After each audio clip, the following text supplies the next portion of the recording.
আসসালামু আলাইকুম। আজকে আপনাদের সামনে নিয়ে আসছি খুবই দারুণ একটি জিনিস, নুটেলার বিস্কিট। এটা বাইরে থেকে আনা, তাই এখানে কোথায় পেতে পারেন সেটা আমি সঠিকভাবে বলতে পারছি না।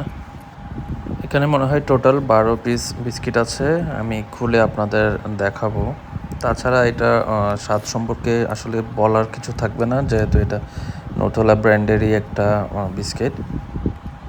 আমি অনলাইন সার্চ করে যতটুকু জানতে পারলাম, এটার প্রাইস 900 টাকার উপর পড়বে। তাছাড়া বিভিন্ন পেজে এবং সুপার শপেও হয়তো এটা খুঁজলে আপনারা পেয়ে যেতে পারেন।